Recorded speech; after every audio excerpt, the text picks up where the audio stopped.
नमस्कार दोस्तों, आज मैं लेकर आई हूँ प्रमोद त्यागी जी की एक पारिवारिक कहानी। हमारी कहानी अच्छी लगे तो प्लीज़ हमारा चैनल सब्सक्राइब करें। बाहर फेरी वाला आया हुआ था, कई तरह का सामान लेकर। बिंदिया, कांच की चूड़ियाँ, रबर बैंड, हेयर बैंड, कंघी, कांच और भी बहुत सारे सामान थे। आस पड़ोस की औरतें उसे घेर कर खड़ी हुई थी। काफ़ी देर तक बाबा गेट पर अपनी लाठी टेक कर खड़े रहे। जैसे ही औरतों की भीड़ छटी, बाबा अपनी लाठी टेकते हुए फेरी वाले के पास पहुंच गए और फेरी पर सामान देखने लगे। शायद कुछ ढूंढ रहे थे। कभी सिर ऊंचा करके देखते तो कभी नीचा। जो देखना चाह रहे थे वह दिख नहीं रहा था। हैरान परेशान बाबा को फेरी वाले ने देखा तो पूछा, कुछ चाहिए था बाबा आपको? पर बाबा ने सुनकर अनसुना कर दिया। धीरे धीरे लाठी टेकते हुए फेरी के ही चक्कर लगाने लग गए। कहीं तो दिखे वो जो देखना चाहते हैं। फेरी वाले ने दोबारा पूछा, बाबा कुछ चाहिए था क्या? अब की बार बाबा ने फेरी वाले से कहा, हाँ बेटा, क्या चाहिए था बताओ मुझे, मैं ढूंढ देता हूँ। फेरी वाला बोला, मुझे है ना वो बिंदिया चाहिए थी। बाबा ने कहा, बिंदिया क्यों चाहिए बाबा? फेरी वाले ने बाबा से पूछा। बाबा ने अम्मा की तरफ इशारा करते हुए बताया, अरे मेरी पत्नी के लिए चाहिए समझदार। बाबा का जवाब सुनकर फेरी वाला हंस दिया। पूछा, किस तरह की बिंदिया चाहिए? बड़ी बड़ी गोल बिंदिया चाहिए, बिल्कुल लाल रंग की, बाबा ने कहा। फेरी वाले ने बिंदिया का पैकेट निकाल कर दिया। यह देखो बाबा, ये वाली। अरे नहीं नहीं, ये वाली नहीं, बिल्कुल लाल सी। फेरी वाले ने वो पैकेट रखा और दूसरा पैकेट निकाल कर दिया। बाबा ये वाली। अरे तुझे समझ में नहीं आता क्या? बिल्कुल लाल लाल बिंदिया चाहिए। फेरी वाले ने सारे पैकेट निकाले और फेरी के एक तरफ फैलाकर रख दिए। आप खुद ही देख लो बाबा, कौन सी बिंदिया चाहिए? बाबा ने अपने कांपते हाथों से बिंदियों के पैकेट को इधर उधर किया और उसमें से एक पैकेट निकाला। हाँ हाँ, ये वाली। बाबा के हाथ में बिंदी का पैकेट देखकर फेरी वाला मुस्कुरा दिया। बाबा ने तो महरून रंग की बिंदी उठाई थी। कितने की है? 10 रुपए की है बाबा। अच्छा। कीमत सुनकर बाबा का दिल बैठ गया, पर फिर बोले, ठीक है, अभी लेकर आता हूँ। बाबा लाठी टेकते हुए पलटकर जाने लगे कि घर में से बहू आती दिखी।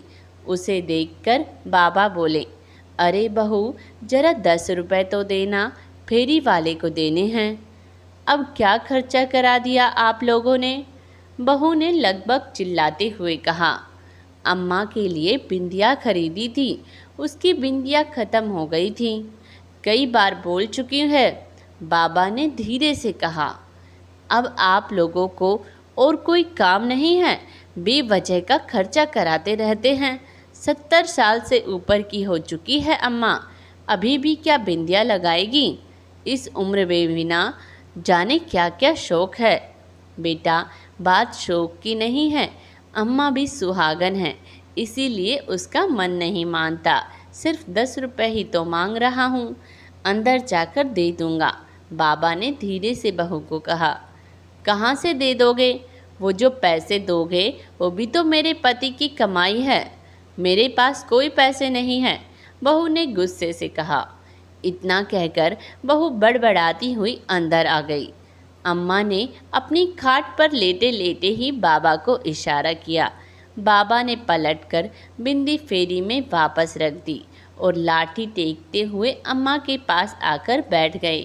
बाबा ने देखा अम्मा की आंखों में आंसू थे।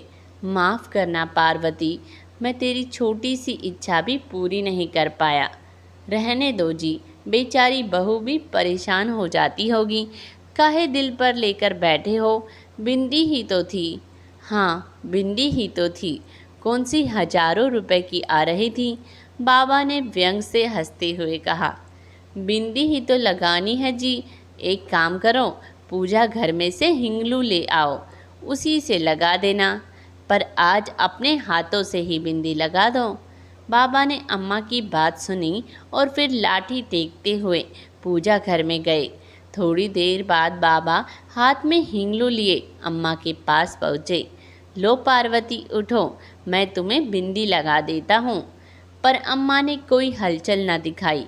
बाबा ने दोबारा कहा, पार्वती, ओ पार्वती, सो गई क्या? तेरी बड़ी इच्छा थी ना बड़ी सी लाल बिंदी लगाने की। ले देख, मैं हिंगलू ले आया हूँ, अब बड़ी सी लाल बिंदी लगा दूंगा। पर तू बैठ तो सही। पर अम्मा बिल्कुल शिथिल पड़ी हुई थी, शरीर में कोई हलचल ना थी। बाबा का दिल बैठ गया। हाथ में हिंगलू लिए अम्मा के पास ही बैठ गए। आंखों में से झरझर आंसू बह रहे थे, पर एक भी बोल ना फूटा। अम्मा जा चुकी थी हमेशा के लिए। थोड़ी देर में रोना धोना मच गया। आस पड़ोस के लोग आ गए। बेटे को बुलाया गया और अम्मा को अंतिम यात्रा के लिए तैयार किया गया। अम्मा को नहला धुलाकर सुहागन की तरह तैयार कर अर्थी पर लेटाकर बाहर लाया गया। बाबा ने देखा अम्मा के माथे पर बड़ी सी लाल बिंदी लगी थी। बाबा उठे और घर में गए। थोड़ी देर बाद बाहर आए और धीरे धीरे अम्मा की अर्थी के पास गए और अम्मा के माथे पर से बिंदी हटा दी। बाबा, क्या कर रहे हो? अम्मा सुहागन थी।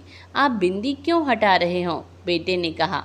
बेटा, उसका पति बिंदी खरीदने की औकात नहीं रखता था, इसीलिए हटा रहा हूँ। सुनकर सब लोग अवाक रह गए। बहू शर्मसार हो गई।